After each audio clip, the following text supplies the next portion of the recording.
Há quase 70 anos, esses homens eram meninos recém-saídos da escola. In one fell swoop, De uma só tacada, você deixa de ser um menino e se torna um he homem. became a man. Jovens demais para serem envolvidos pelo momento mais sombrio do mundo, o último ano da Segunda Guerra Mundial.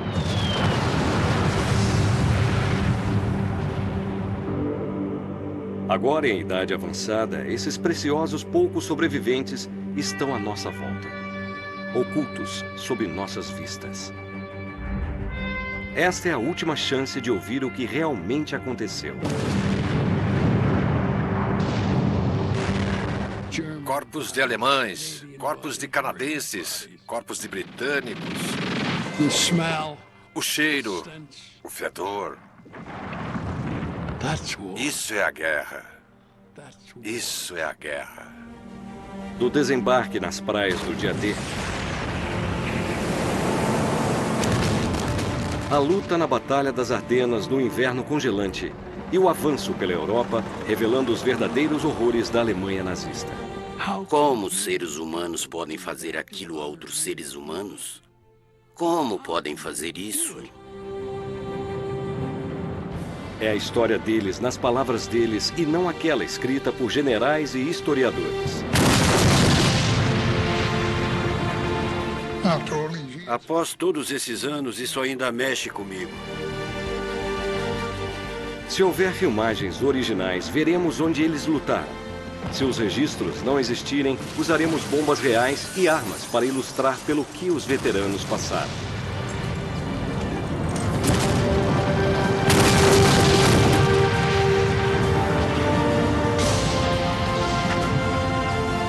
Essa é a história do último ano da Segunda Guerra Mundial na Europa, contada pelos últimos heróis de guerra. Heróis de guerra.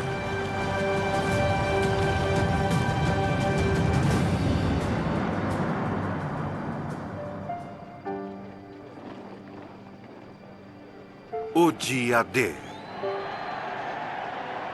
Em junho de 1944, milhares de jovens reuniram-se na costa sul da Inglaterra, prontos para a guerra.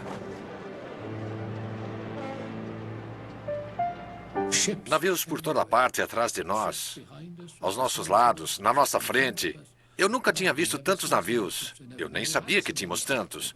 Havia navios de todos os tamanhos. Eu fiquei pasmo e parei ali por uns 20 minutos, meia hora. Um oficial veio falar comigo e eu disse, só estou olhando os navios. E ele disse, bom, melhor preparar seu equipamento. Vamos entrar logo. Era como se um gigante tivesse puxado cordas, com eles todos amarrados.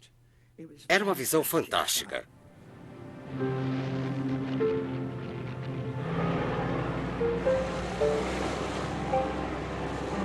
Eu olhava para os penhascos brancos e dizia para mim mesmo, Deus, espero que um dia eu possa voltar aqui novamente. Eu estava feliz, eu me sentia seguro, sentia que Deus estaria comigo e eu iria sobreviver. Todo mundo em volta estava com medo, mas ninguém queria demonstrar na frente dos companheiros. Vamos enfeitar o pavão falando de democracia. Isso tudo é bobagem.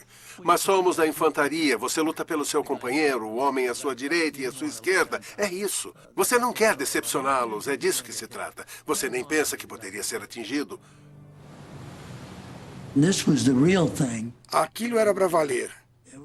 E havia um sentimento dentro de cada homem, eu acho, de como eu vou me comportar sob o fogo.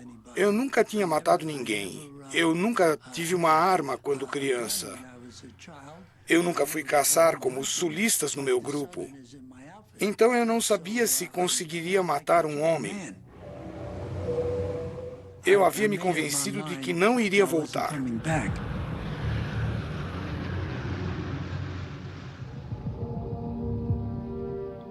Dia D, 6 de junho de 1944. Esses homens e milhares de outros britânicos, americanos e canadenses receberam suas ordens. 5 praias de codinome, Utah, Omaha, Gold, Juno e Sword, tinham que ser tomadas até o anoitecer. Depois, os generais esperavam que eles tomassem Caen, a 20 quilômetros por terra. Eles enfrentariam uma enorme força maligna. O temível e determinado exército alemão pretendia forçá-los a voltar para o mar.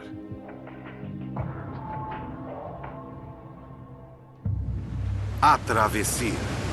Quase 70 anos depois, todos os sobreviventes têm a mesma vívida lembrança da travessia para a França. O tempo estava ruim e a nossa pequena lancha de desembarque era como uma rolha boiando para todo lado.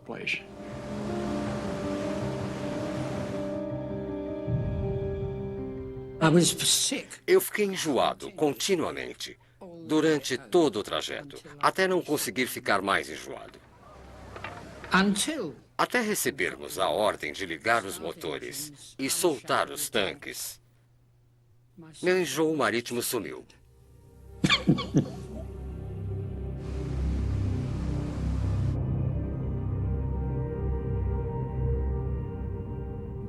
Dava para ouvir uma agulha cair. Francamente dava, porque todo mundo sabia. Havia muito pouca conversa. Mas alguns homens, francamente, tinham premonições. Graças a Deus, eu nunca tive uma premonição. Eles sabiam que iam morrer. Eles sabiam que não iam sobreviver.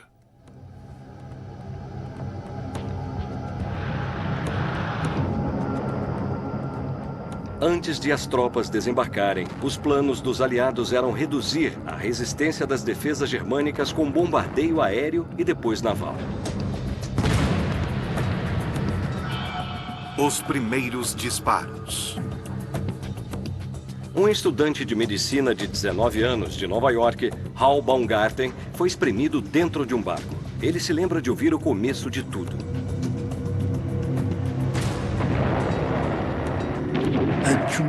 Um enorme barulho, e é claro que o Canal da Mancha estava ficando cada vez mais agitado, porque os navios, quando disparam suas armas, fazem as ondas surgirem.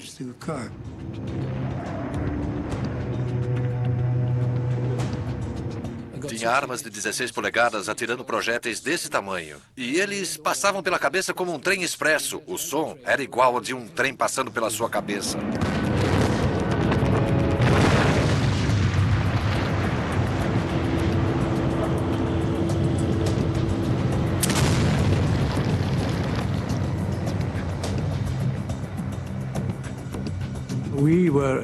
Nós estávamos num cruzador rápido com armas de 6 polegadas, o que significa que podíamos chegar bem relativamente perto da praia. Nosso alvo era a artilharia posicionada na praia. E o que aconteceu foi que um dos nossos projéteis passou pela escotilha, não acertou o concreto, foi direto para dentro.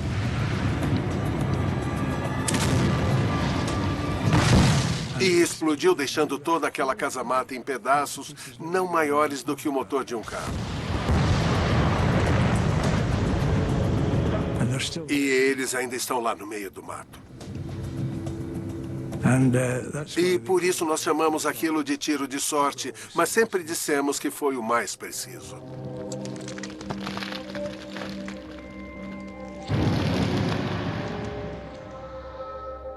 Aproximando-se da Praia Juno, aos 18 anos, George Dangerfield lembra dos primeiros tiros inimigos, evitando a ofensiva da força aliada de invasão. Quando nós fomos para a praia, a artilharia inimiga estava atirando contra nós e os tiros passavam sobre nossas cabeças. O barulho era simplesmente horrível. Era um inferno para todo mundo. Era uma coisa que nenhum de nós foi treinado para enfrentar. Era uma coisa que você aceitava rapidamente porque tinha um trabalho a fazer.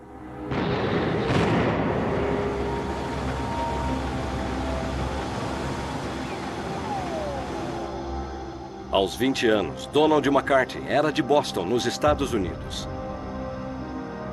Ele se lembra claramente de quando viu a costa da Normandia pela primeira vez.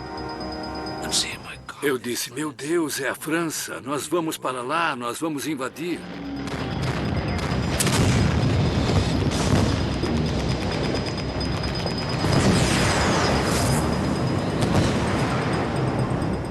De repente começaram a disparar os foguetes e os couraçados a bombardear. E eu disse, meu Deus, o que está acontecendo? Isso é incrível, pessoal. Eu pedia a Deus para viver o bastante para me lembrar daquilo e poder contar para todo mundo. Era incrível, era uma cacofonia de que eu nunca vou me esquecer.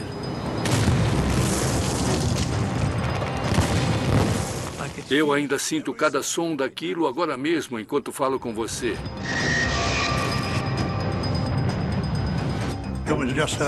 Era uma bagunça, fumaça, terra, barulho. Mais barulho do que se pode imaginar. Nem as histórias que nossos pais contavam da Primeira Guerra Mundial, eu acho que podem ser comparadas com o barulho que ouvimos.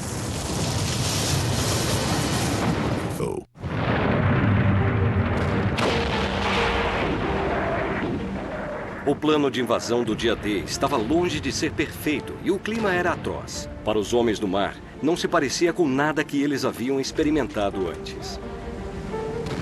Primeiro, eles tinham que desembarcar dos navios maiores para pequenas e vulneráveis lanchas de desembarque. Foi quando Bill Ryan teve uma amostra da carnificina que estava por vir. O desembarque. Enquanto estavam circulando, 4 das nossas lanchas foram atingidas por canhões e minas. Minha lancha foi atingida, explodiu nos ares. Só me lembro da minha cabeça batendo na antepara. Fomos atingidos do lado direito e a lancha foi para esse lado. Então, a minha cabeça foi para esse lado. Foi aí que fraturei o crânio e recebi um grande estilhaço do projétil no ombro. Projéteis e bombas choviam por cima dos homens. Sob o mar agitado, os alemães tinham espalhado minas submarinas.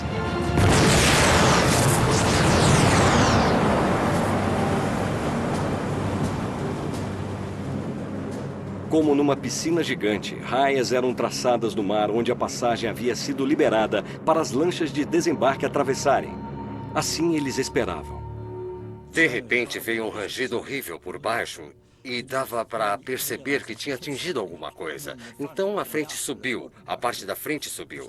E você torcia pensando, tomara que não tenha uma mina nesse aqui.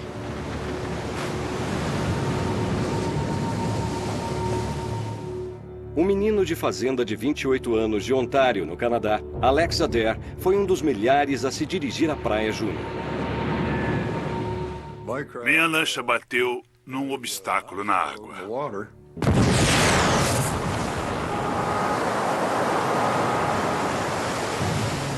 Toda a parte da frente da lancha de desembarque foi pelos ares. E não havia mais nada além de água jorrando, e os homens na frente estavam acabados. Para eles já era fim de jogo.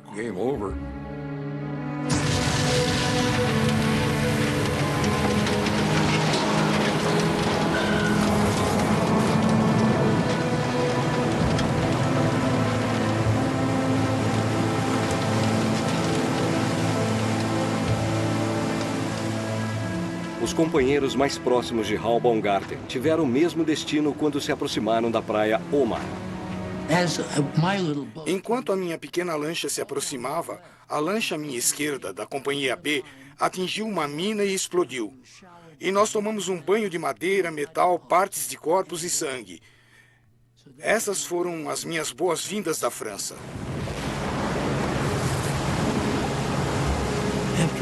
Depois de ver meu melhor amigo morto e ver todos aqueles companheiros serem mortos, a gente fica meio quase psicótico.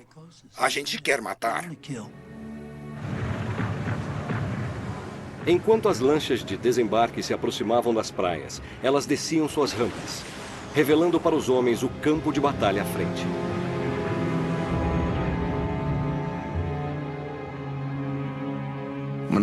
Quando a rampa desceu, ela quase caiu sobre um soldado morto. Eu percebi que tinha alguma coisa, algo estava errado, não parecia natural. E de repente, eu me dei conta de que ele não tinha cabeça.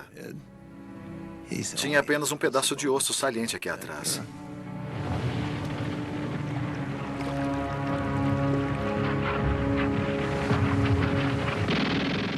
Com a descida das rampas, os homens eram um alvo fácil para os alemães.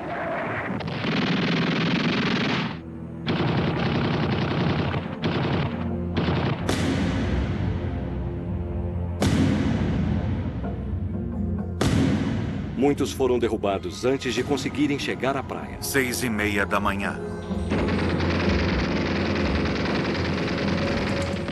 Outros tentavam desesperadamente nadar, pressionados para baixo pelo equipamento.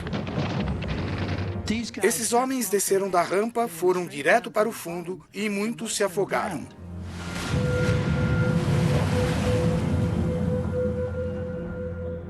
Como Hal Baumgarten, Donald McCarthy estava se aproximando da praia Omaha, preparando-se para pular na água. Este é o meu capacete. É uma coisa que tenho que ter comigo todo o tempo. Estava preso no queixo quando saí pelo lado da lancha. Eu entrei de cabeça primeiro. O ar acumulado no meu capacete me puxou de volta para a superfície. E foi aí que eu pensei, estou de pé. Eu peguei meu cinto, me livrei de tudo, da minha pequena jaqueta da 29ª Divisão e pronto. A jaqueta de combate se foi, o rifle se foi, minha câmera se foi. E eu disse, rapaz, meu pai vai me matar porque eu perdi a câmera.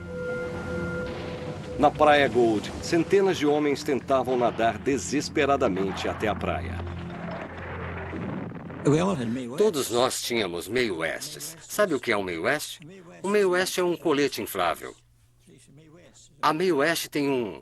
Ela era uma atriz famosa na época, fartamente dotada de equipamentos femininos. Quando você nadava com ele, ele mantinha você fora da água. Caso contrário, eu não chegaria na praia porque eu não sou um nadador muito bom.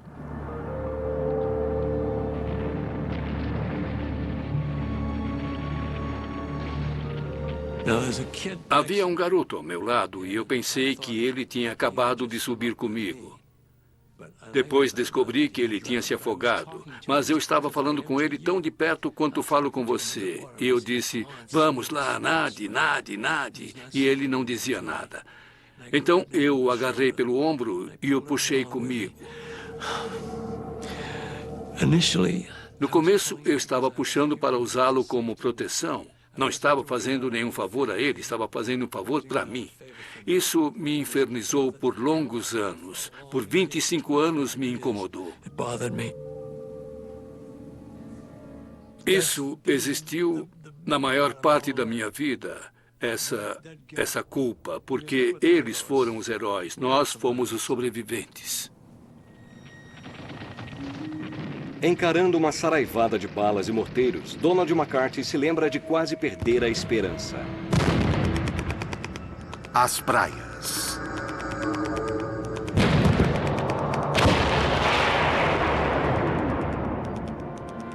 Quando a fumaça subiu, esse foi o milagre. Acho que Deus tinha planos para mim.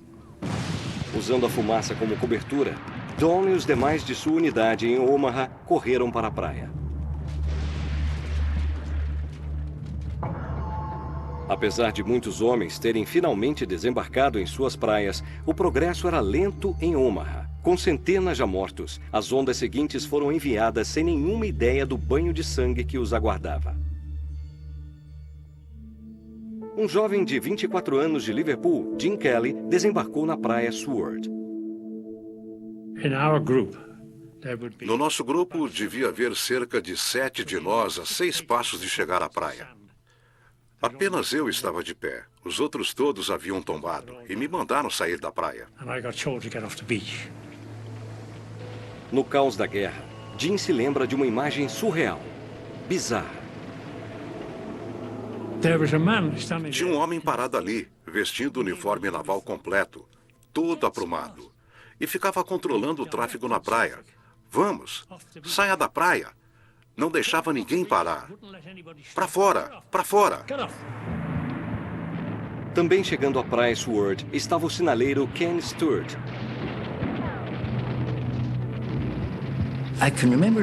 Eu me lembro de um comandante de desembarque. Ele era oficial da Marinha, eu acho. E tinha, entre tantas coisas, um bulldog numa guia. Isso me fez pensar em Churchill. E, claro, ele estava gritando alto, saia da praia! As instruções dele, é claro, como comandante de desembarque, eram para esvaziar a praia e levar o pessoal para o quebra-mar, porque os alemães controlavam aquela linha de tiro. As areias adiante também eram mortais. Estavam recheadas de minas. As minas.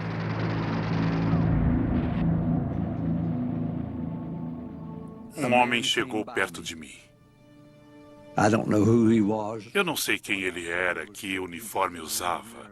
Ele podia ser um engenheiro naquela praia, até onde eu sei. Mas uma mina que tinha sido pendurada no morão de uma cerca se soltou bem quando ele passou ao lado dela e explodiu o homem ao meio.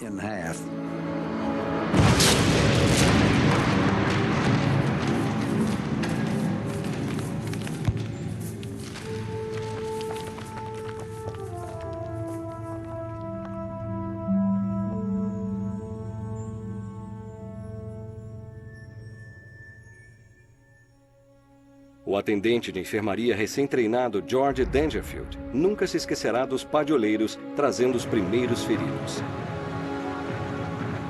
Os números eram impressionantes. Era o caso de tratar os mais graves primeiro, se possível. Eu me lembro bem de um major do exército que trouxemos de volta para a Inglaterra. Olhando para ele, quando ele estava de pé, você não diria que tinha alguma coisa errada com ele. Mas ele passou por cima de uma mina terrestre e do topo da cabeça aos calcanhares ele estava totalmente rasgado. Rasgado nas costas todas. Os braços, as pernas estavam totalmente rasgados. Perto da praia Juno, George remendava os feridos o melhor que podia. Em Omaha, e no meio da batalha, estava Hal Baumgarten. Vi coisas naquela praia que ninguém jamais deveria ter de ver aos 19 anos.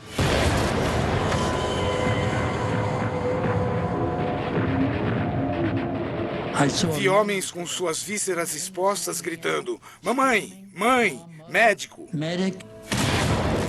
Era uma visão horrível, partes de corpos espalhadas na praia, pernas, braços, cabeças, mas nós continuávamos avançando.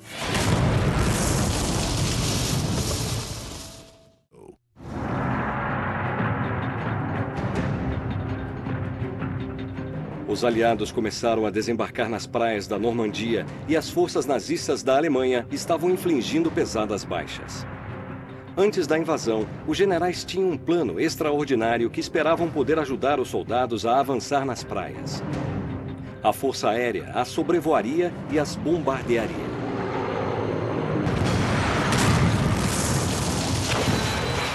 A tomada.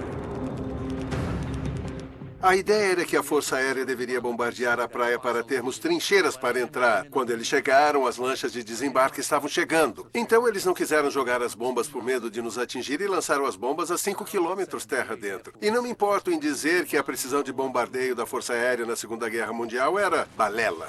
Donald MacArthur também se sentiu desapontado. No caso dele, com a Marinha Americana.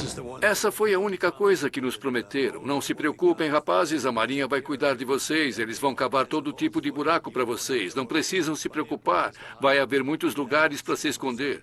Eu pensei comigo, não parece bem assim. Os homens tiveram que cavar, sendo bombardeados o tempo todo e sob o fogo das metralhadoras. Havia 3 rapazes cavando uma trincheira na praia. E com o fogo das metralhadoras, um rapaz foi atingido e ficou olhando para o braço que estava sendo feito aos pedaços.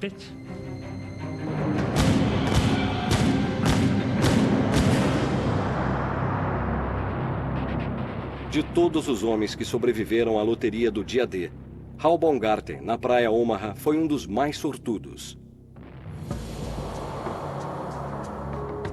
7h15 da manhã. Um projétil de 88 milímetros caiu na minha frente. Eu fui atingido por um estilhaço daquele 88 que me acertou deste lado do rosto. Minha bochecha, como foi descrita por um enfermeiro mais tarde, foi parar em cima do meu ouvido. A mandíbula superior foi arrancada do lado esquerdo do maxilar. Eu tinha um buraco no céu da boca. Eu tinha dentes e gengiva em cima da minha língua. Não conseguia cuspir, não conseguia engolir nada. Donald McCarthy também estava na praia Omaha. Até então havia sido salvo do afogamento pelo seu capacete e de uma saraivada de balas pelo corpo de seu companheiro morto.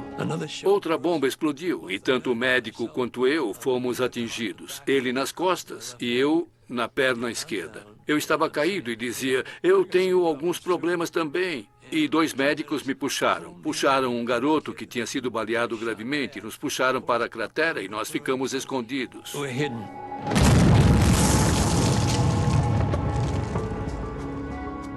Proteger-se numa praia aberta não era fácil. Milhares como Vincent Horton tiraram vantagem do que encontraram. Eu estava levando a caixa de mapas do ajudante e os morteiros caíram.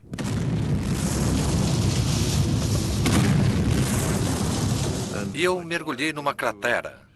Uma bomba ou um projétil explodiu um pouco o quebra-mar. Eu mergulhei ali.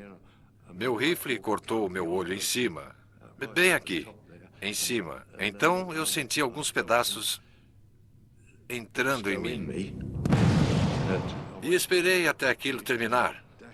Então eu saí correndo e fui até onde nós tínhamos que nos reunir e devolvi a caixa com os mapas. E ele disse, olha isso. E tinha um buraco assim nele. Não me acertou e atravessou a caixa dos mapas. Mas eles removeram alguns fragmentos de mim. Suturaram meu olho e fomos embora.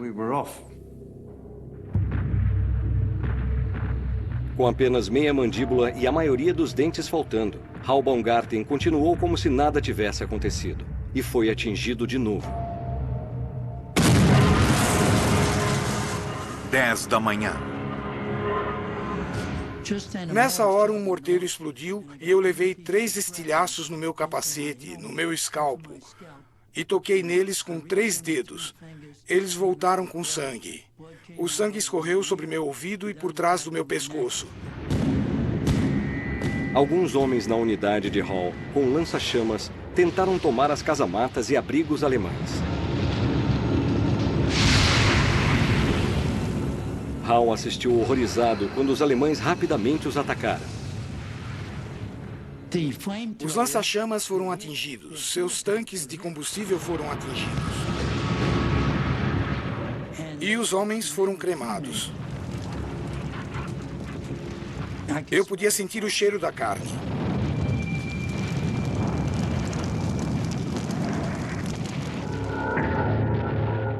Nenhum treinamento poderia ter preparado George Dangerfield para os experimentos empilhados diante dele.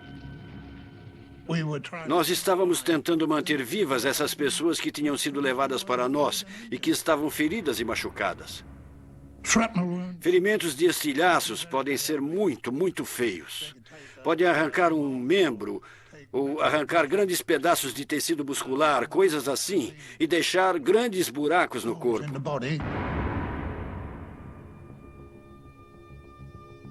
Você tem pouco tempo para se preocupar com o que mais acontece ao seu redor.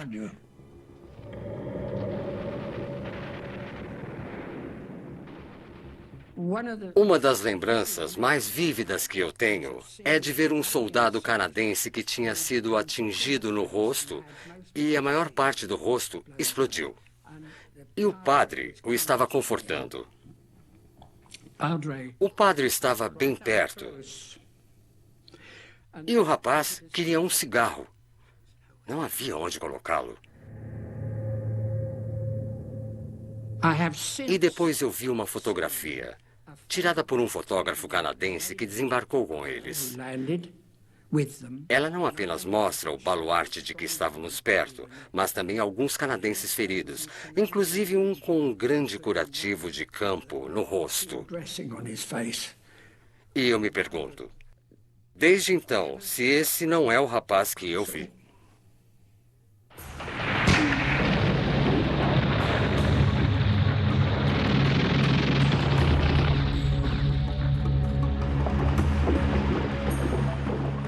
Naquele dia, os generais aliados esperavam capturar a cidade de Caen, a 20 quilômetros de distância antes da noite cair. Era o começo da tarde e os homens estavam lutando. 2 da tarde. Donald McCarthy foi um dos milhares de feridos na praia Omaha.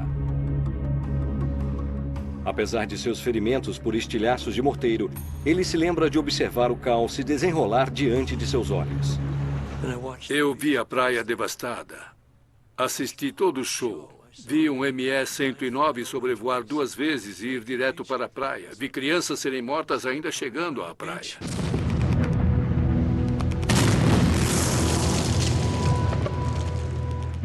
Contra todas as chances, Bill Ryan chega ao topo da praia Omaha. Ele se lembra de se virar para olhar a devastação atrás de si.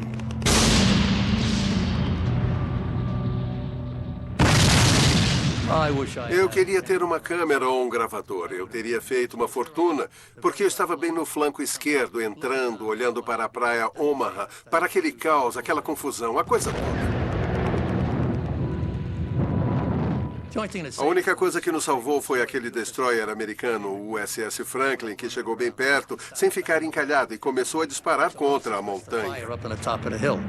Então ele atirou no alto da montanha e foi isso que nos permitiu passar pela saída e chegar ao alto dela. À frente das tropas, ainda há outro obstáculo. Era uma coisa para a qual os generais haviam equipado os homens. Assim que você chega à montanha, subindo, há arame farpado e campos minados, e os engenheiros limparam a área com torpedos Bangalore.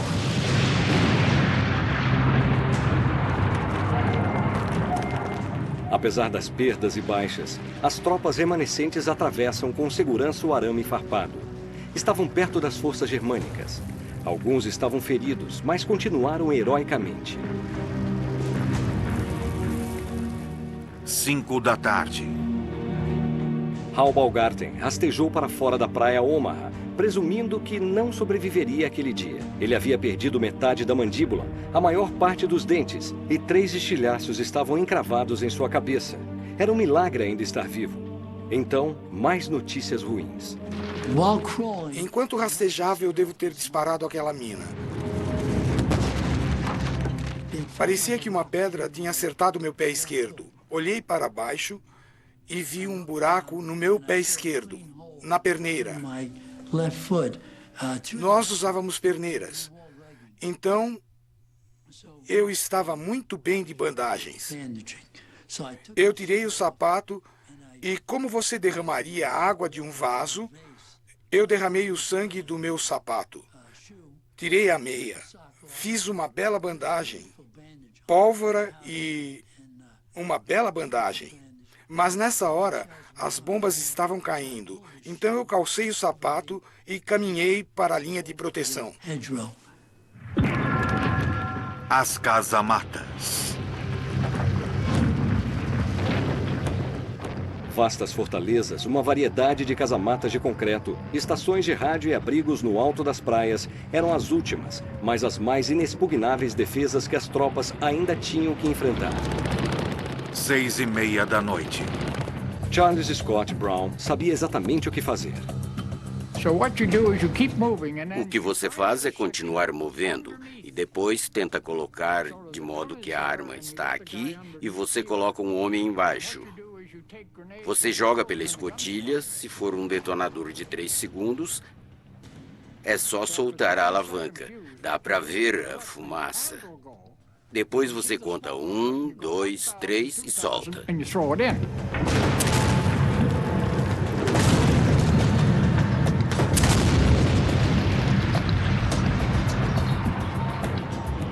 O poder de uma granada permanece vivo na memória daqueles que as usaram.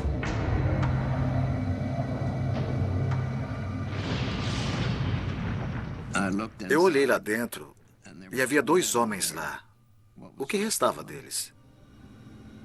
De um deles, não restava mais nada da cintura para baixo. As pernas dele estavam lá e o resto do corpo tinha sumido. E o outro estava quase do mesmo jeito. E havia soldados mortos caídos em volta daquela arma.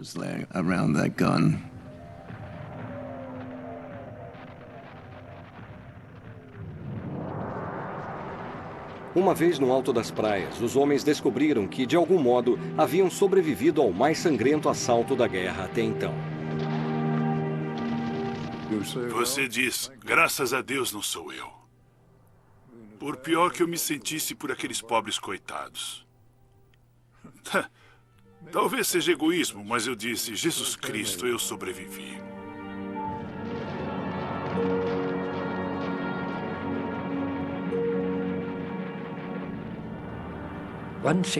Uma coisa que não dá para mostrar é o cheiro da batalha, é o cheiro da morte. É uma coisa que você não pode transmitir. É uma coisa perversa.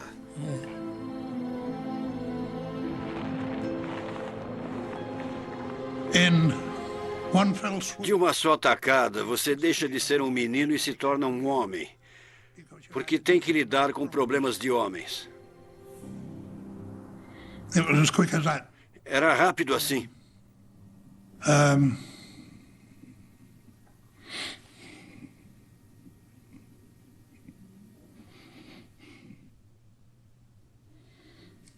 Depois de todos esses anos, isso ainda mexe comigo.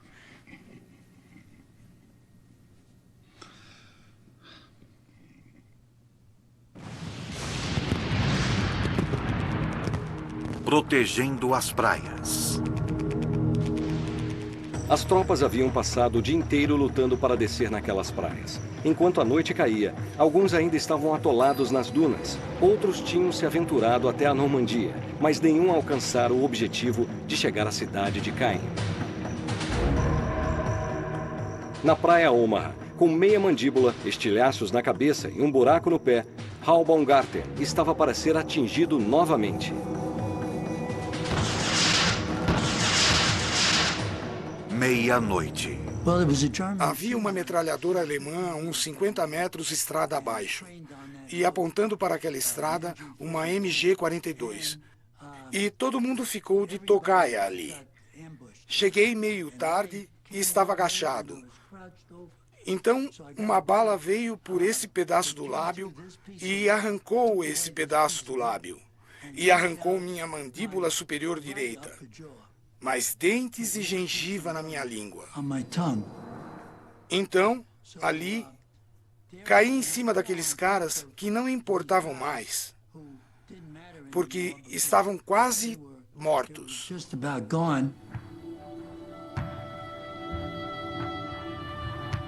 Hal começou a perder as esperanças. Então usei minha última morfina e a lua no dia D era a lua mais brilhante que eu tinha visto na vida. Eu estava deitado com 6 soldados mortos numa vala.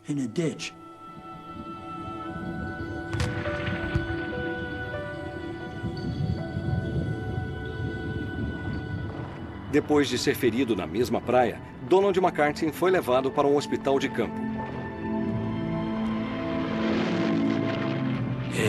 Havia um patrulheiro descendo e ele trazia alguns chucrutes com ele. E a gente disse, meu Deus, temos alguns prisioneiros. Talvez não tivesse sido tão ruim quanto tínhamos pensado. E nós olhamos para os prisioneiros e todos eles pareciam ser chineses ou japoneses. E nós, de onde eles vieram? Eram ucranianos que tinham sido capturados pelos alemães. Eram prisioneiros russos que eles tinham mobilizado. Eram o tipo de homens da linha de frente que eles usavam como defesa e foram os primeiros prisioneiros que foram feitos. 3:30 da manhã. Hal Baumgarten foi encontrado caído numa vala com 6 soldados mortos. Finalmente estava sob os cuidados dos médicos, voltando de maca para a praia.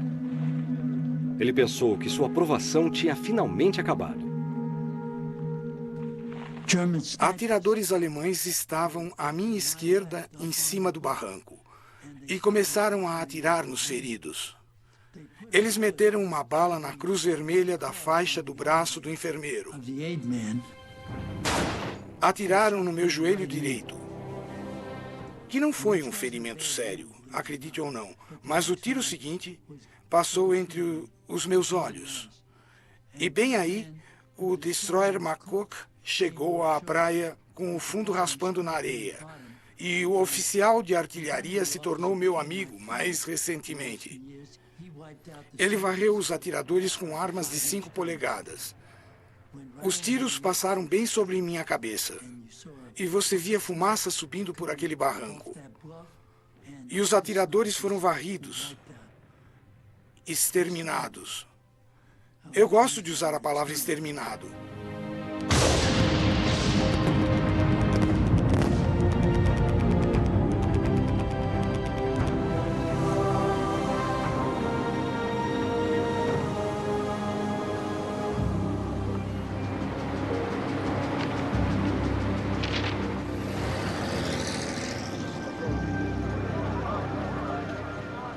Aquele foi o dia D. Dia da invasão. Orações. No dia seguinte, os homens olharam de volta para as praias que haviam defendido, agora cheias de mortos, feridos e agonizantes. Eles sabiam que nem tudo tinha acontecido de acordo com os planos dos generais.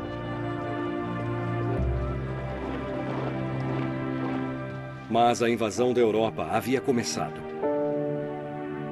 George Dangerfield passou os meses seguintes transportando os feridos de volta pelo canal. Eu só fiz o que esperavam que eu fizesse. É uma coisa que a vida joga para você e você tenta seguir em frente.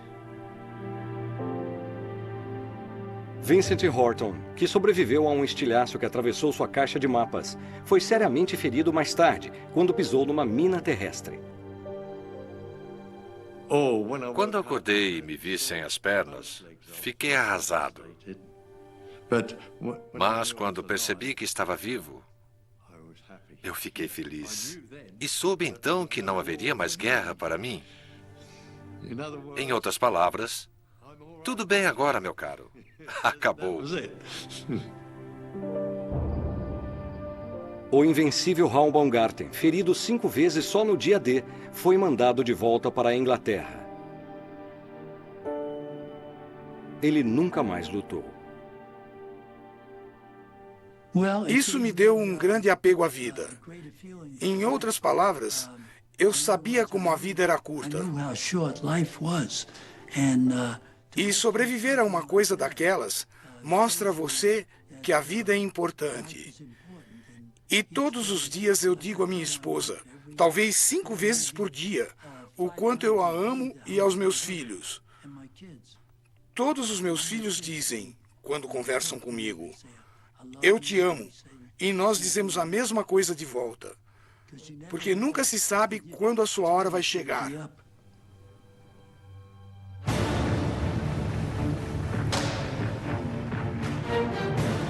O restante dos homens, incluindo os feridos, avançaram na Normandia, deixando as praias para trás.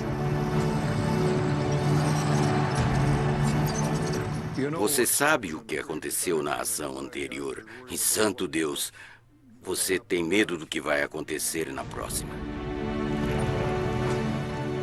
Os aliados não tinham conseguido capturar Caen. Os generais insistiram que aquele ainda era o objetivo. No próximo capítulo, nossos veteranos terão que lutar pelas traiçoeiras cercas vivas da Normandia. Era o pior país do mundo para se lutar. Dominar os aparentemente indestrutíveis tanques Tiger da Alemanha. Mas então, pela fumaça adiante, de repente eu vi aquele tanque enorme se aproximando. E eu dei ordem para o atirador atirar para tentar acertar o Tiger. Bam!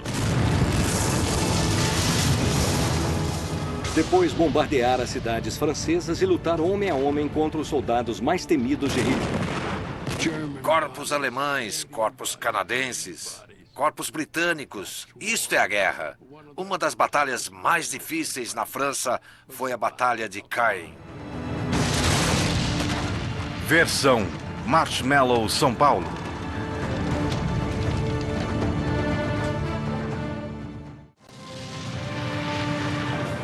Heróis de Guerra.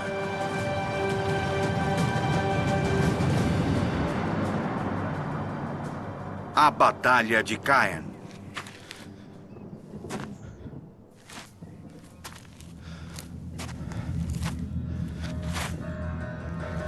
Depois das praias do dia D, vieram os campos da Normandia. Foi difícil. Porque eles podiam nos ver e nós não podíamos vê-los.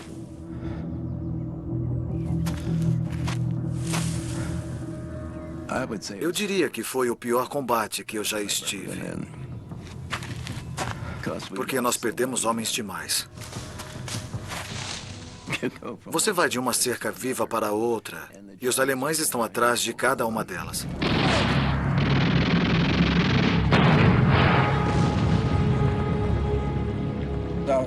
O líder assistente do pelotão, o tenente Erwin, levantou para olhar por um buraco na cerca viva à frente dele. E uma arma alemã estava apontada para ele. Atiraram bem na cabeça dele.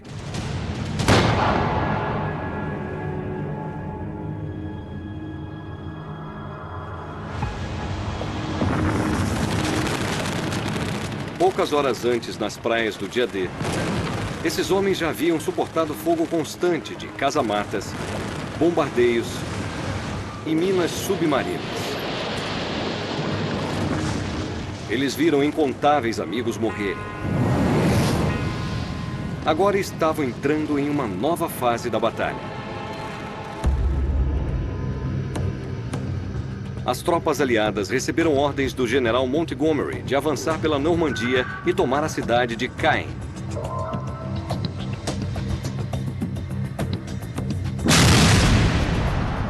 O Bocage.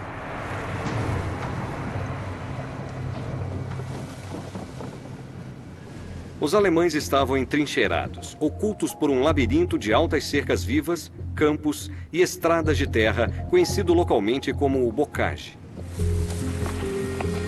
Para chegar a Caen, os aliados teriam que avançar pelo que parecia ser uma bela região rural.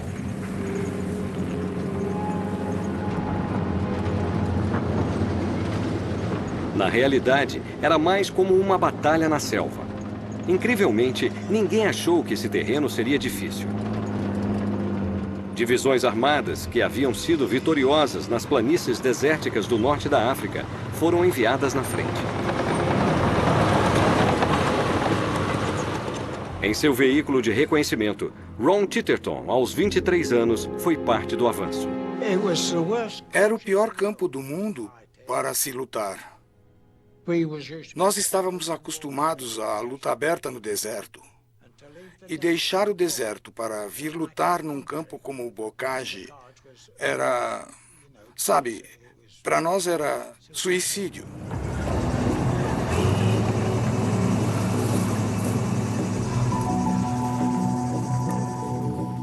Não longe das praias, Frank Rosier, aos 18 anos, um projetista aprendiz, estava abrindo o caminho a pé. Nós avançamos no interior e, de repente, por cima de nós, os alemães estavam nos bombardeando.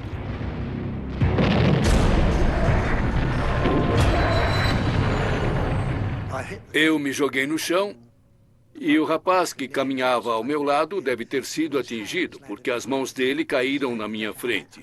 Quando me joguei no chão, uma mão caiu comigo, um braço inteiro caiu. E gritei como um louco. Mas isso faz sentido, porque o estouro, a explosão, sobe. Então, o lugar mais seguro é deitado no chão.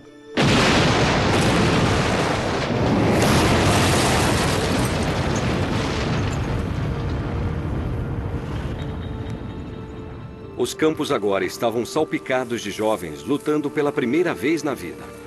Entre eles, o filho de 23 anos de um mineiro, Bill Evans. Eu não queria entrar para o exército. Minha mãe não nos deixaria entrar para os escoteiros. porque era regimental. Ela não gostava da ideia. Em junho de 1943, junto com outros jovens de seu vilarejo em Gales do Sul, Bill foi finalmente recrutado. Eu era o Evans 31. Meu amigo era o Jones 36. Por quê? Havia muitos Jones no regimento galês, certo? Havia muitos Evans, havia muitos Griffiths, certo? Tanto que quando o correio chegava, ou se um oficial ou um sargento chamasse você, em vez de dizer Evans ou Griffiths, havia muitos sim, senhor. 7 mãos levantavam, 10 braços levantavam para os Jones. 10 hands go up with the Joneses.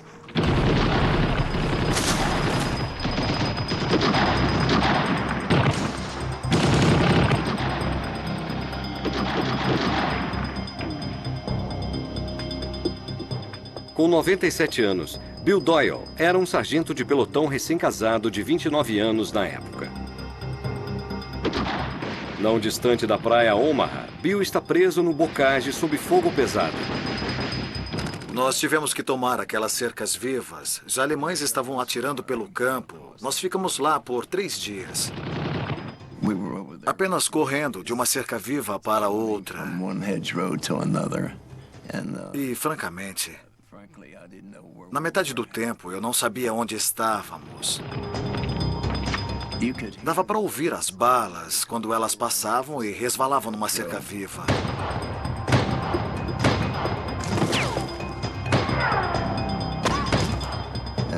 Depois, os alemães jogavam granadas por cima.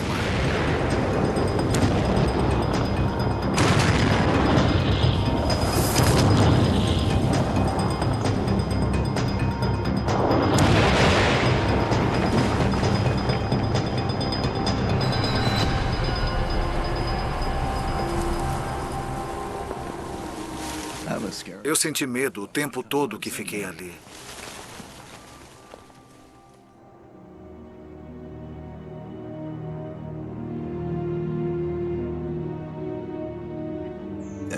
Havia 3 companhias ali, quase 600 homens.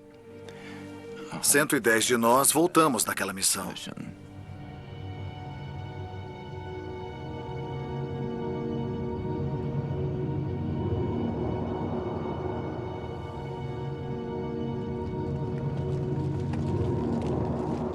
Apesar da pesada série de baixas, as tropas receberam ordens para avançar, de vilarejo a vilarejo.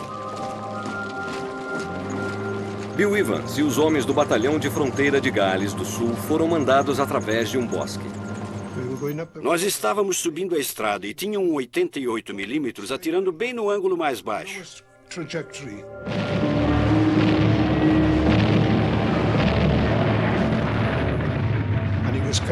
Ele estava entrando pelas árvores e os galhos e as árvores caíam.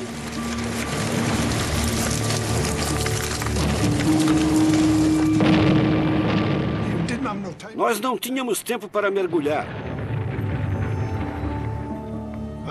Então, o Jones 36 estava ali do outro lado da estrada.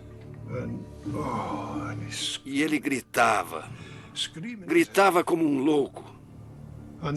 E eles ainda estavam atirando nas árvores acima de mim.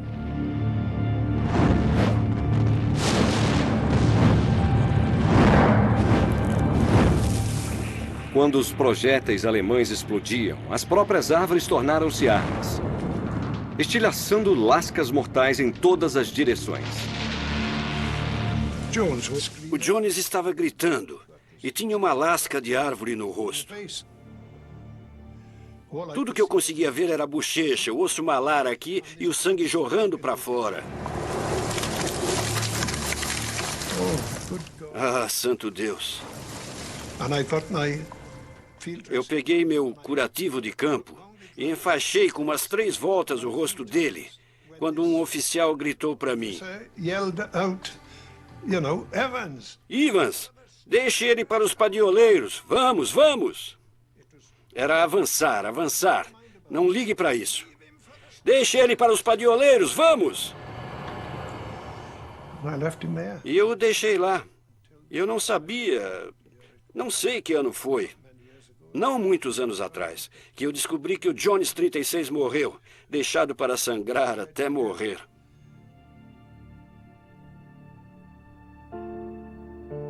Bill e Jones saíram da mesma vila galesa para a França.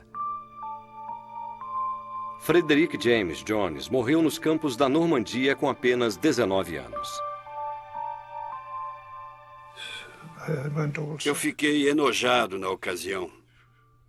E me sentindo culpado, eu acho, por eu não ser inteligente o bastante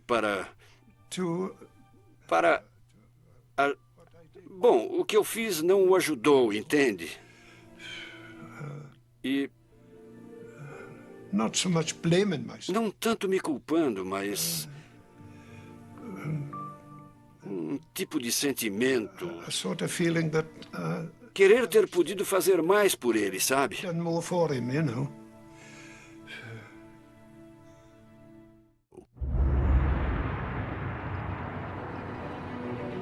O plano de tomar a cidade de Caen em um dia tinha fracassado.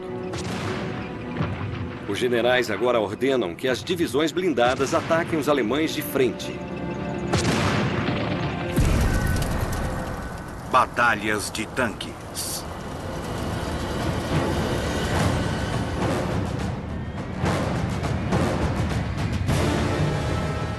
Aos 19 anos, Harold Curry deixou a escola em Liverpool para se unir aos seus heróis, os Ratos do Deserto.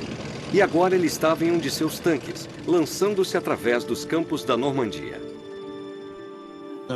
Era uma sensação maravilhosa. Naquela idade, sabe, é tudo empolgação. Não é... eu não tinha noção de medo.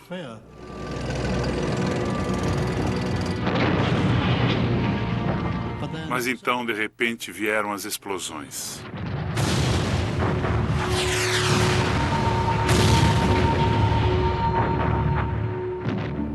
Era devastador, porque você avança no seu tanque alinhado com outros tanques.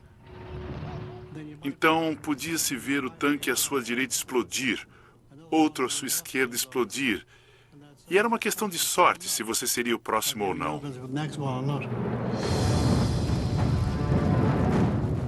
Harold e os outros times estavam começando a descobrir como seus tanques realmente eram vulneráveis.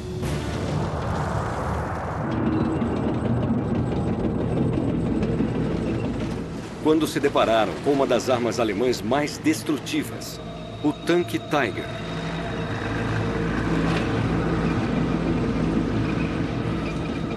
Havia um medo sempre presente. Quer dizer, a palavra Tiger bastava. O canhão de 88 mm do Tiger tinha um grande alcance. Ele podia acertar um por um os tanques aliados, antes de seus tripulantes perceberem que eram alvos.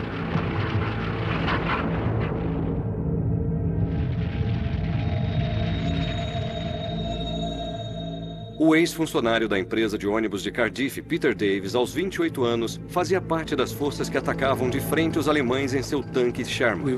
Estávamos cruzando a estrada, atingimos uma das grandes cercas vivas e ficamos repentinamente sob fogo.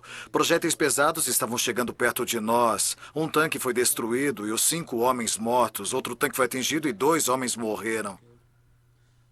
O segundo nos atingiu direto na parte de trás, no motor. Esmagou o motor. O diesel estava jorrando e um projétil caiu perto da minha perna. E ainda estava em brasa quando atravessou o tanque.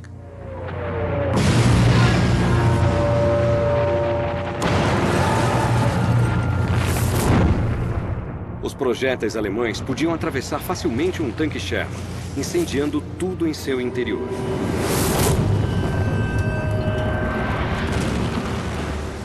Nós fugimos, corremos em busca de abrigo. Nós nem chegamos a ver quem estava atirando em nós. Então, um projétil atingiu nosso tanque de combustível.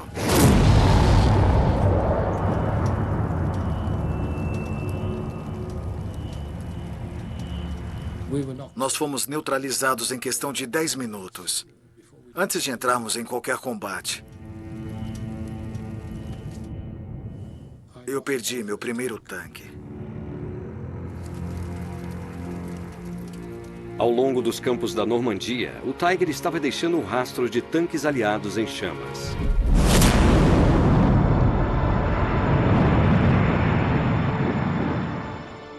Nove em 10 vezes, quando era atingido, ele explodia. Em outras palavras, ele ficava em chamas. Aquilo era horrível. Muitos homens ficaram presos vivos dentro deles.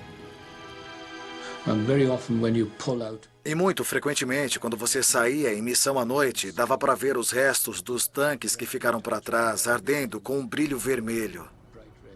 Às vezes até branco.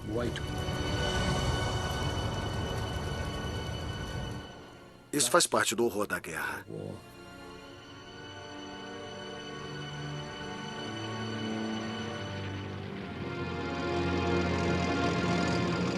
Até agora, Peter e os outros times de tanques tinham vivido com um medo constante de ataque.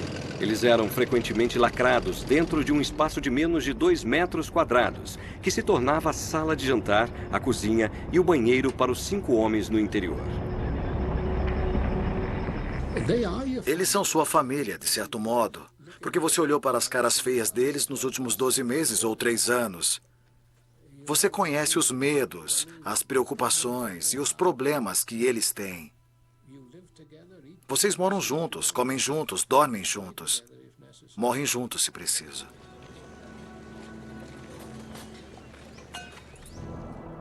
Na vida civil, Ian Hamilton, aos 22 anos, era bancário. Ele agora era um comandante encarregado de 5 tanques.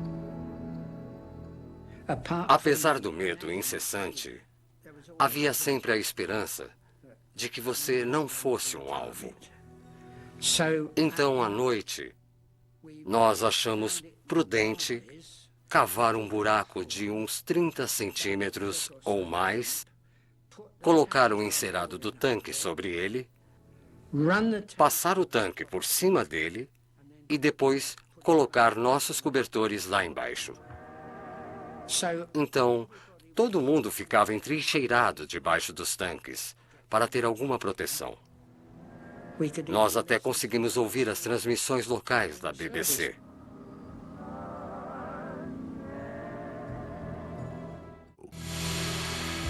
O ataque frontal foi outro fracasso. Quando a inteligência militar avistou uma brecha nas defesas alemãs, o general Montgomery mandou os tanques passarem sorrateiramente por ela, numa pequena cidade a oeste de Caen.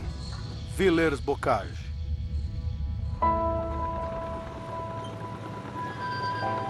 Na manhã de 13 de junho, os tanques entraram na pitoresca cidade de Villers-Bocage.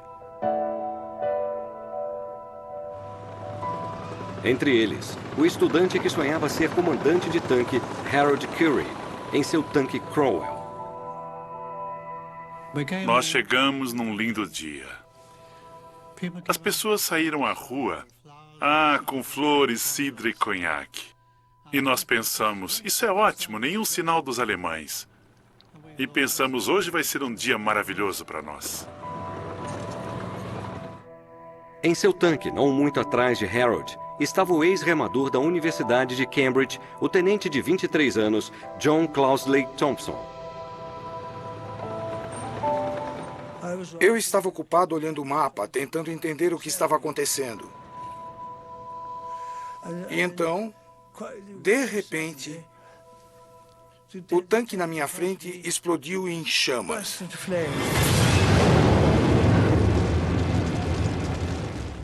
Eu não conseguia ver nada, havia muita fumaça. E o tiro de 88 milímetros foi tão perto dos meus ouvidos que, apesar de estar usando fones de ouvido, eu fiquei surdo pelas 24 horas seguintes. Harold e John não tinham percebido que tinham sido vistos pela elite da 101ª Divisão Panzer, que estava descarregando seus tanques Tiger perto dali. Seu comandante era este homem, o temido Michael Wittmann, pessoalmente condecorado por Hitler com a mais alta comenda do país, a Cruz de Cavaleiro da Cruz de Ferro com folhas de carvalho. Ele era famoso pelo crédito de destruir 137 tanques. Eles não esperavam que estivéssemos ali. Nem nós esperávamos que eles viessem para Villers-Bocage. E nós ficamos cercados por toda uma divisão E tínhamos apenas um regimento. As chances eram impossíveis. Os tanques normalmente lutam uns contra os outros a certa distância. Mas em Villers-Bocage, nós nos vimos enfrentando os tanques alemães atirando por entre as construções. Foi aterrorizante.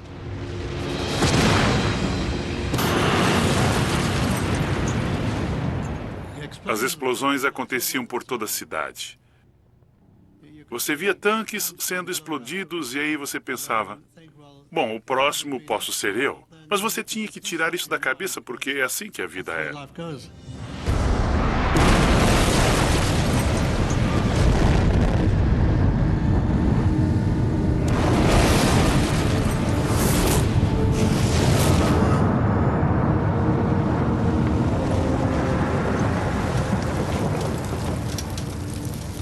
Então, através da fumaça adiante, eu vi de repente um tanque enorme se aproximando.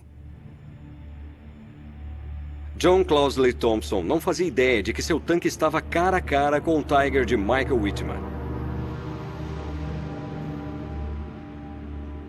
Você dava as ordens para os canhoneiros atirarem para tentarem acertar o Tiger.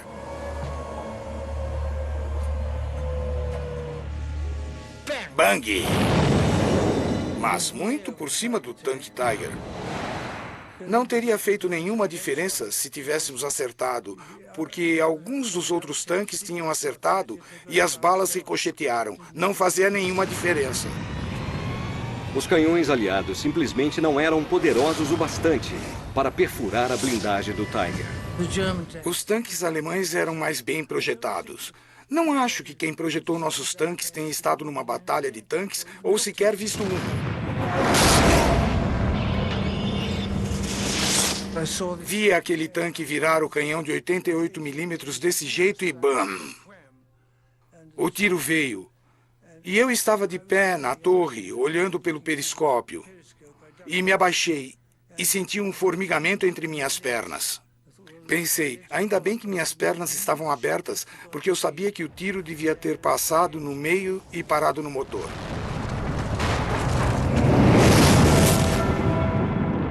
Tudo que eu vi foi a massa de chamas vindo do motor. Então eu disse, debandar. A tripulação debandou. Minha tripulação disse, John, se abaixa. Então eu me abaixei atrás de um pé de groselha. Mas não era o lugar que desce para ficar parado. Os tiros vinham de todos os lados. O tanque atrás do meu era o tanque dos ajudantes.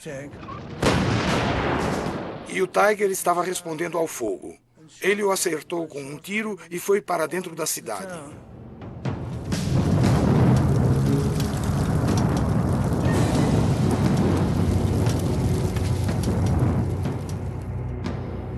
Nós chegamos pela manhã, uma bela cidade.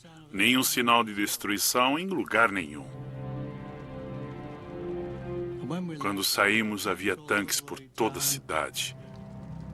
Construções destruídas. Corpos alinhados na praça.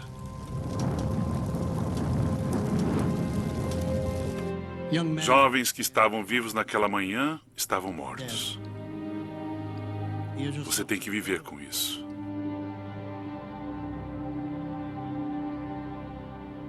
Eu achei que todas as pessoas que conhecia haviam sido mortas em Villers-Bocage.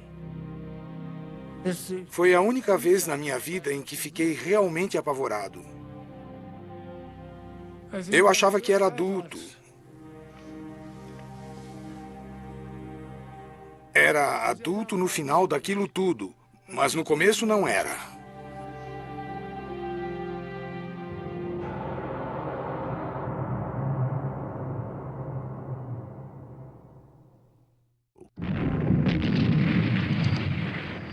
A cidade de Caen deveria ter sido capturada no dia D. 3 semanas depois da invasão, ela ainda não havia caído.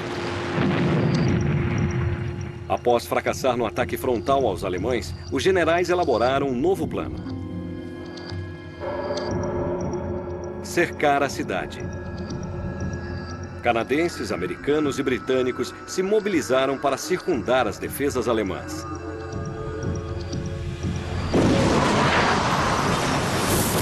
Caen, junho de 1944.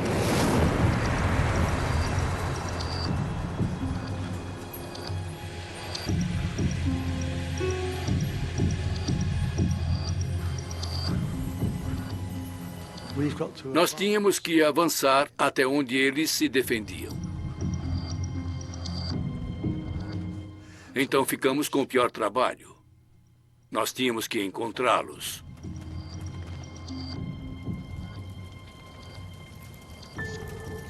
A luta passou das cercas vivas para as ruas.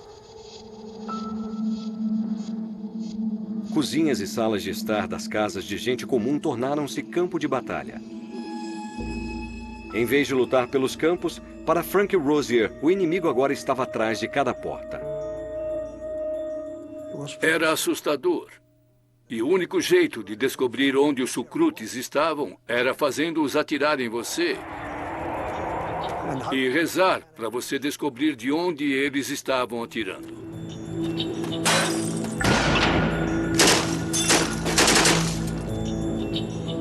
Era difícil.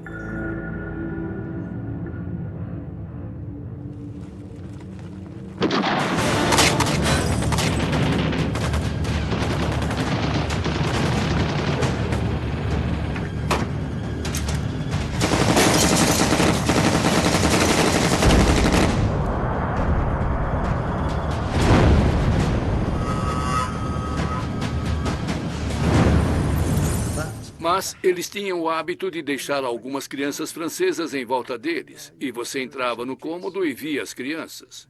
Você para ao ver as crianças ali. E outra coisa, nós geralmente íamos até a janela e jogávamos uma granada.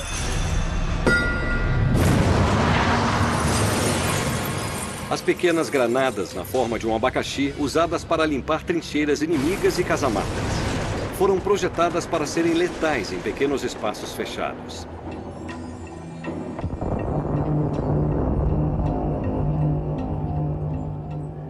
Atirar era uma coisa muito espinhosa de se fazer.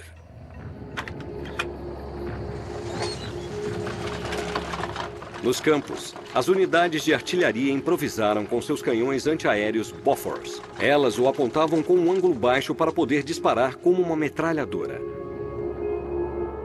Um estudante de 17 anos que mentiu sobre sua idade para poder se alistar, o artilheiro Bruce Melanson, agora fazia parte da equipe do canhão Bofors. Os alemães tinham uma boa forma de tentar esconder suas tropas. A camuflagem com feno. As casas atrás deles eram casas e o feno era colocado na frente de todas elas. Portanto, quem é que ia atirar numa pilha de feno? Para quê? Você não quer matar o feno. Os canhões Bofors, então, foram uma mão na roda. Porque podíamos atirar naquelas pilhas de feno e, na verdade, passava direto pela pilha de feno na direção da casa.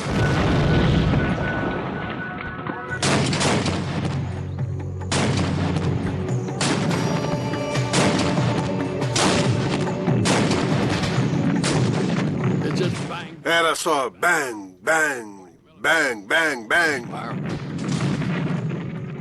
Ele dispara projéteis de até 40 milímetros. E assim que acertava, havia uma explosão, esparramava, abria. E depois de alguns tiros, colocavam fogo lá dentro. Eu vou te contar. Algumas mãos apareciam. Inúmeras. Depois nós usamos aquilo em casas, apartamentos, igrejas, onde quer que os alemães estivessem.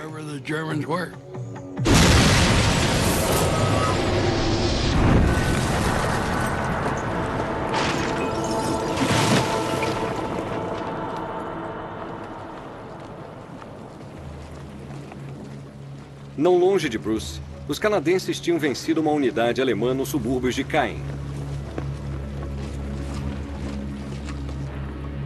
O soldado de 20 anos, Alex Adair, um trabalhador agrícola de Ontário, estava guardando os prisioneiros. Nosso oficial comandante, Jock Sprague, se dirigiu à companhia e disse: os Queensall não atiram em prisioneiros. Ah, dissemos, do que ele está falando? Nós não vamos atirar nos prisioneiros.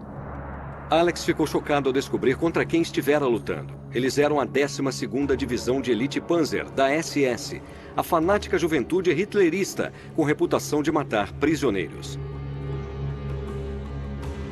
Jock Sprague já sabia que atiravam nos prisioneiros. Ele já sabia que eles tinham matado alguns homens da Companhia D. A SS os fez prisioneiros e depois atirou neles. Eu ainda estou zangado com isso. Eu ainda acho que eles não lutaram limpo. Muitos da SS eram apenas estudantes, alguns com 13 anos de idade. Em vez de tabaco nos bolsos, eles descobriram que os meninos foram equipados com doces.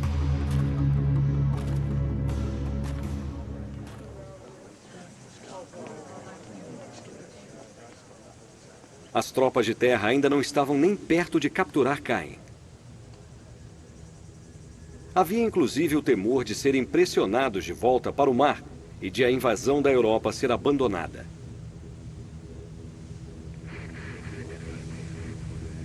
Então, os comandantes aliados tomaram uma decisão importante.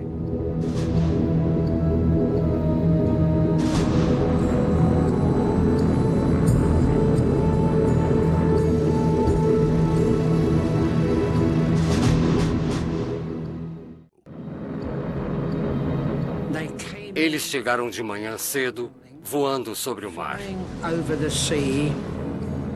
Era a visão mais impressionante, porque todos iam exatamente na mesma direção. Para nós. Quando os aviões vieram bombardear, eles não estavam muito alto. Nós nos levantamos e comemoramos.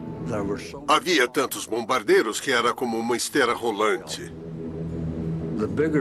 Os bombardeiros maiores estavam numa formação de 12 bombardeiros lado a lado, e de onde você poderia ver daqui diretamente acima, até onde eu podia ver com meus binóculos, só bombardeiros.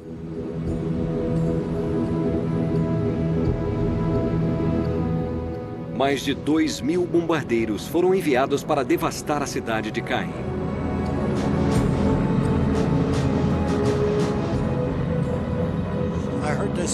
Eu ouvi aquele som, olhei para cima e lá vinham os nossos bombardeiros.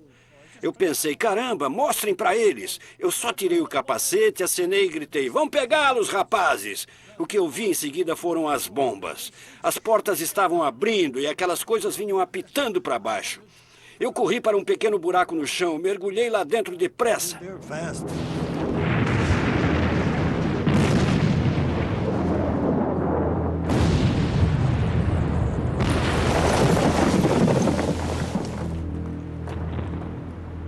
As bombas começaram a cair e a poeira daquilo começou a vir na nossa direção. Eu disse, Jesus, essas bombas estão vindo na nossa direção? E havia um tanque Sherman bem na minha frente. Eu pulei debaixo do tanque.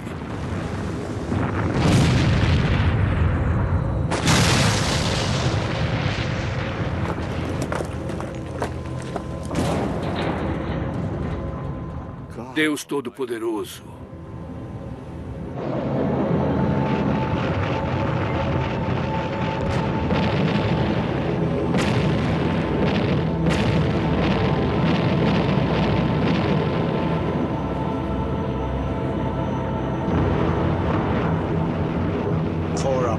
Quatro deles jogaram as bombas em nós. Eles disseram que o campo em que nós estávamos era exatamente do mesmo formato do campo mais adiante onde eles iam jogar. E foi isso que causou a confusão.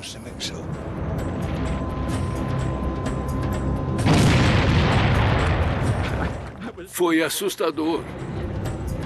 Minhas mãos entraram na terra e era uma plantação de batatas. Eu não sei quantas batatas comi, mas por Deus, eu estava comendo batatas. Eu estava com muito medo, sabe? Em terra, nenhum lugar era seguro. Sobreviver ao bombardeio era apenas uma questão de sorte.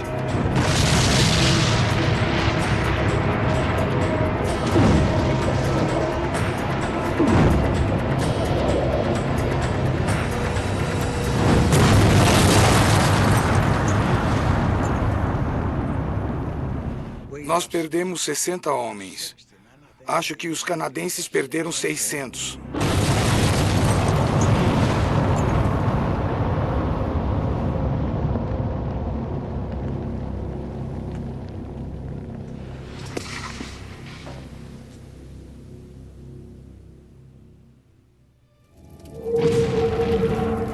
Caen, julho de 1944.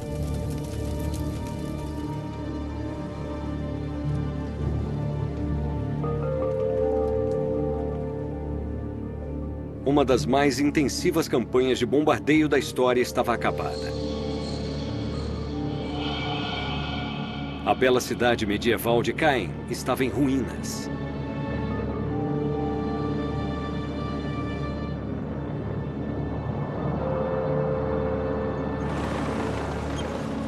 Em sua desesperada tentativa final de tomar Caen, os generais aliados a tinham destruído. Eles explodiram todo o maldito local. Perdão pela expressão.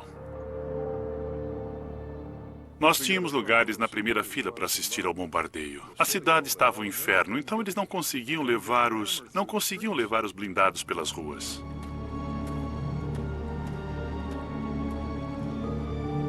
Nós sempre indagamos por que bombardeamos tão pesadamente.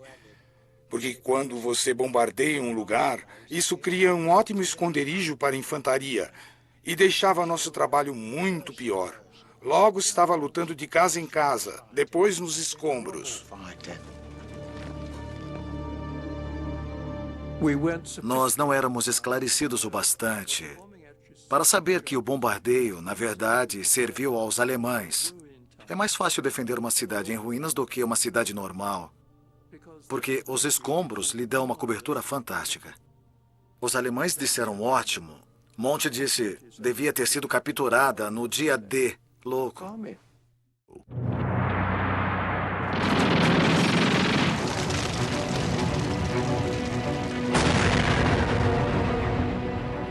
Avançando com seu canhão Bofors, Bruce Melanson lembra claramente da tentativa desesperada dos alemães de mantê-los fora.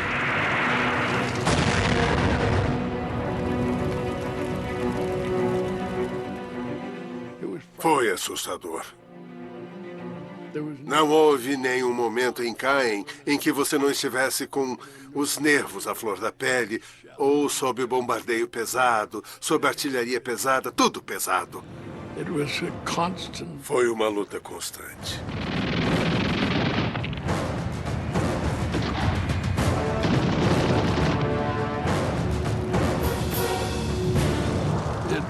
Foi uma batalha encarniçada.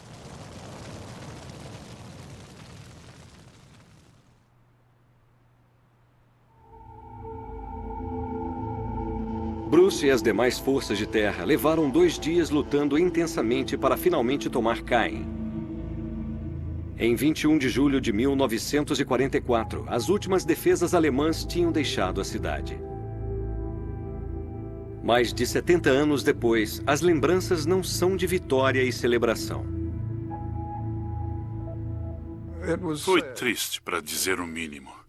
Você sabia que havia pessoas ali. Foi totalmente desnecessário.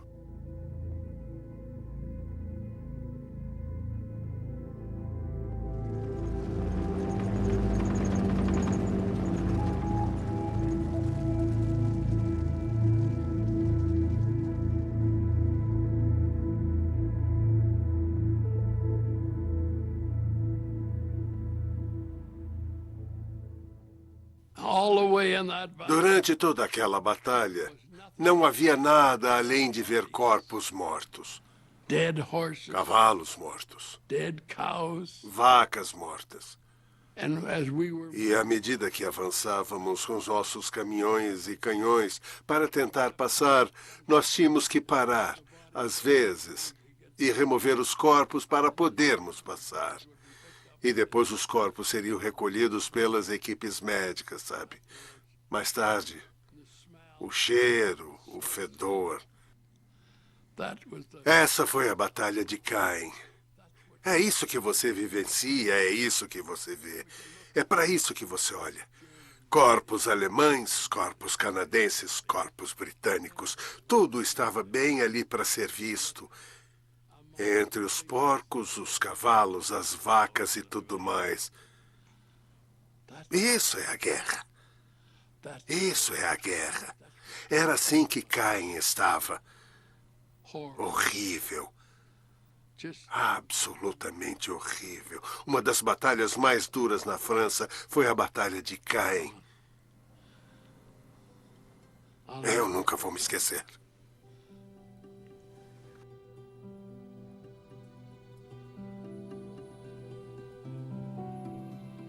Após tudo por que haviam passado, os homens haviam finalmente capturado o prêmio dos generais. Do desembarque do dia D à tomada de Caen, mais de 150 mil soldados aliados tinham sido mortos ou feridos.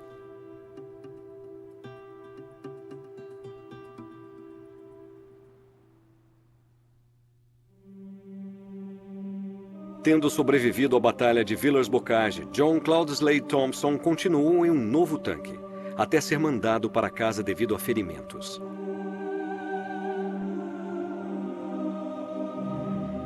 Logo depois de perder seu amigo Jones 36, Bill Evans foi ferido no joelho. Ele passou o resto da guerra se recuperando. Após o bombardeio de Caen, o artilheiro Bruce Melanson e seus canhões Bofors continuaram pela França.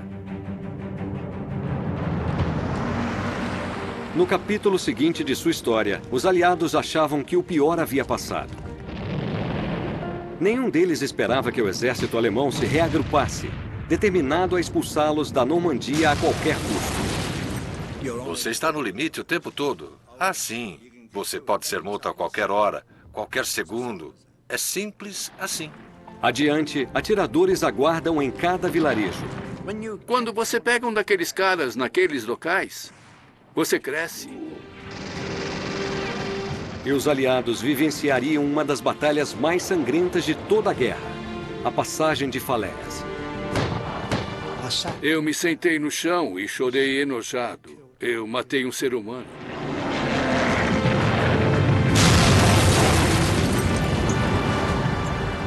Versão Marshmallow São Paulo.